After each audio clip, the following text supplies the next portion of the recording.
Hello, and welcome to the Brutal Iron Gym podcast, where our goal is to cut through the BS and deliver the brutal truth about topics related to health and happiness. Today's podcast number 1769. The topic is nutrition, and the title is How Much Protein Can We Absorb in One Meal? Ooh, pretty good question. So one of my clients posed this question in a little bit of a different wording.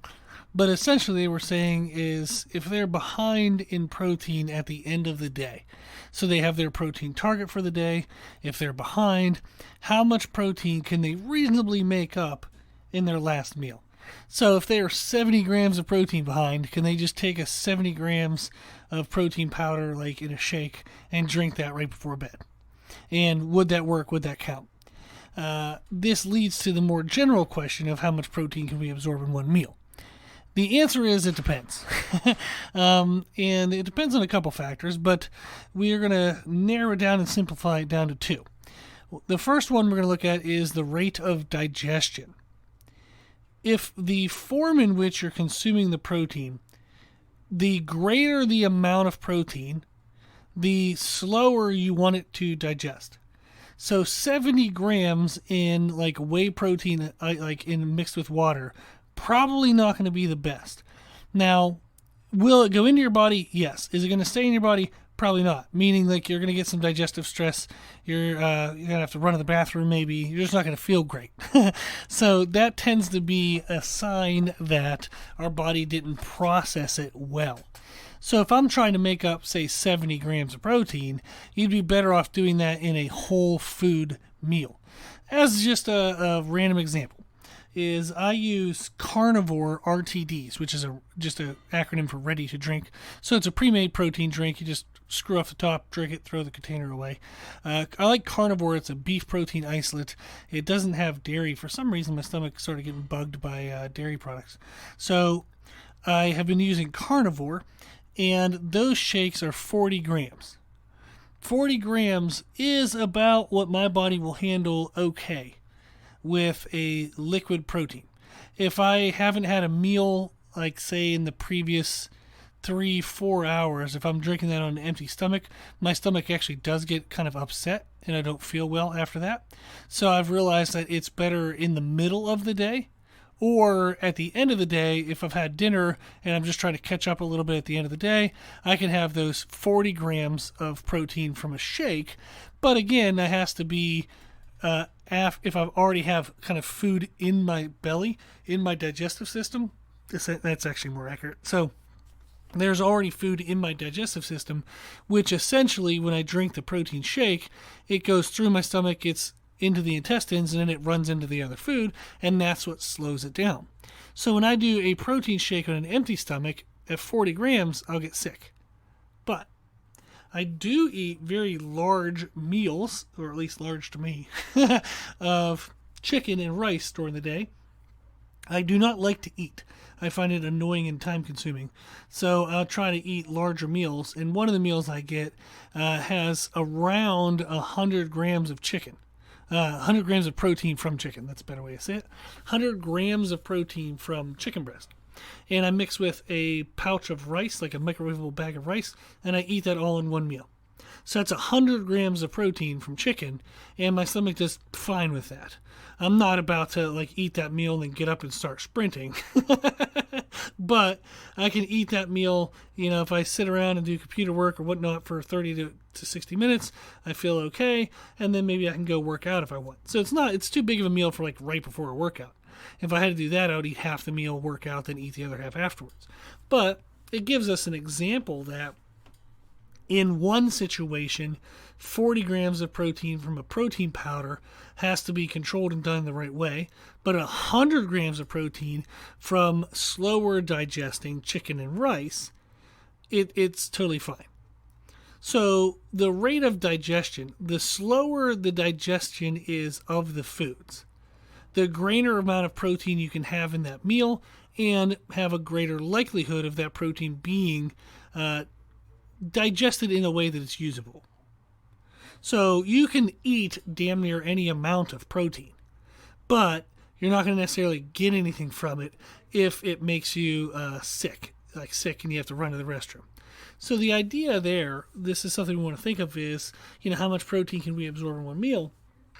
If I'm trying to get in a lot of protein, it is better for me to have a mixture, at least, of some type of whole food mixed with a protein powder drink or something like that.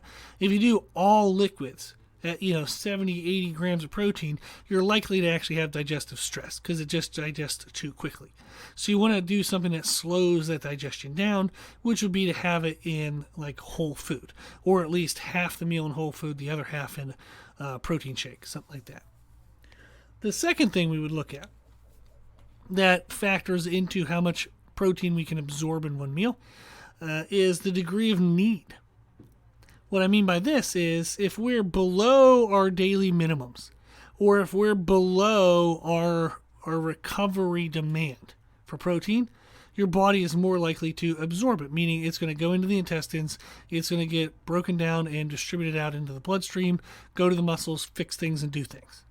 So that's absorption. If I'm below my minimum need for the protein for the day, my body is more likely to actually use the protein that I consume.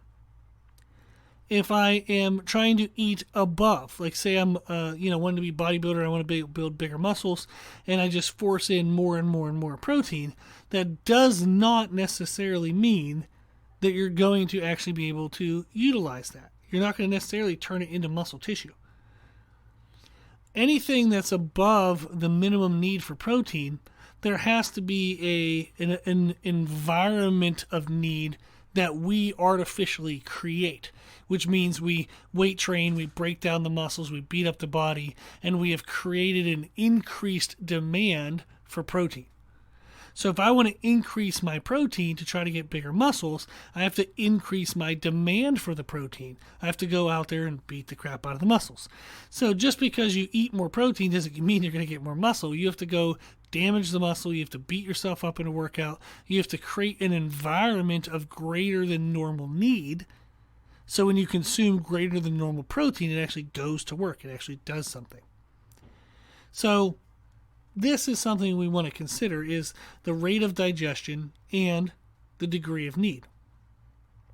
If I'm below my minimums for the day, my body is more likely to want to absorb the protein. However, if I take a large amount in a very quickly digestible form, it's not going to. It's going to be very distressed. You're going to have, gas, bloating, maybe diarrhea. You're just not going to feel well. If you notice that happens after you have protein, especially if it's a protein shake, that means that you're putting in too much in that form. You need to reduce the amount that you're doing in a protein shake and increase the amount you're doing in whole food. Yes, that can be frustrating. You can also pair a smaller whole food meal with a protein shake. That helps kind of slow down the rate of the protein shake digestion, but it keeps the volume of the meal relatively smaller. So you don't have to eat a pound of meat. You can eat half a pound and then the other half a pound to make up for in a protein shake. You can do a little bit of a blend like that.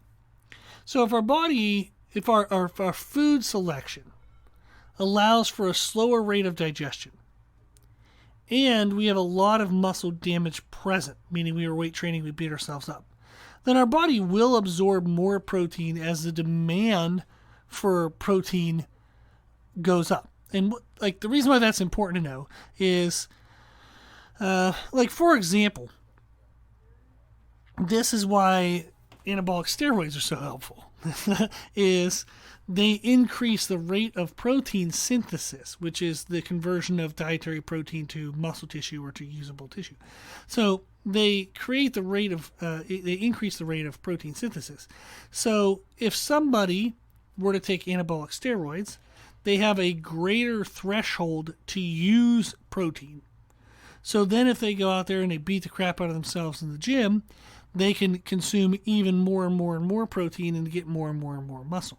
So some of the natural bodybuilders that I've helped, they might peak their protein intake around maybe 1.25 to 1.5, maybe up to 2 grams per pound of body weight. That's actually a little less common. It's more common to be around 1.5. Now, what I mean by peaked is if they go any higher, they feel bloated, gassy, they have diarrhea, a lot of digestive stress. They don't look better, they don't feel better, they're not necessarily more recovered between their workouts. They just add more protein and nothing super amazing happens. Actually, bad things happen. They don't feel well, and it just kind of is a bad process. So if we try to go to 2 grams per pound of body weight, they feel like crap, they're not doing well. Then we pull it back down to 1.5, they feel really good, they're still recovering between their workouts, they're looking leaner, there's less water retention from all the digestive stress.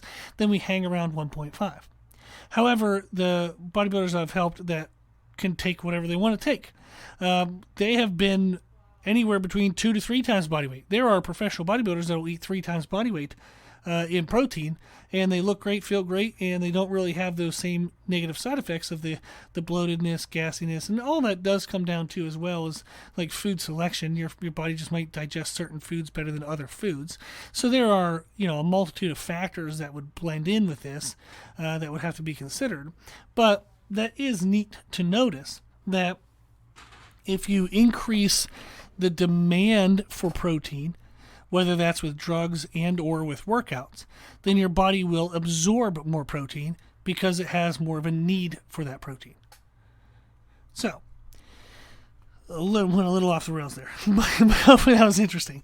The question of how much protein can we absorb in one meal, essentially you can eat any amount. But, if you over-consume the amount your body can actually use, you're going to feel gassy, bloating, digestion issues like diarrhea. You're going to go to the bathroom. And if you notice that, then that probably means you're consuming too much at that time, or you're consuming too quickly digestible of a form at that time. So if you drink 70 to 80 grams of protein from a shake, and that causes digestive stress, you want to bring that down and replace some of the protein with whole foods. And that'll help calm your stomach, and that'll help still get in the protein you need, but without the digestive stress. So, if you're behind on protein at the end of the day, can you make that up? Yes, but I would suggest doing whole food as much as you can tolerate, and then putting the shake on top of that as needed. Don't do the whole damn amount of the shake. It'll probably upset your stomach and make you sick. Okay. Hopefully that was a good answer. Great question. Love these kind of things. If anybody has any follow-up questions or anything of interest, just shoot me an email at brutalirongym@gmail.com. If you like the podcast, please share the podcast. If you like the podcast, please consider donating to support the podcast, which you can do on our website. If you like the information we share in the podcast, you can find more from us on our social media channels. You can find us and follow us on Instagram and YouTube under the name Brutal Iron Gym. As always, I hope this was helpful, and thank you for listening.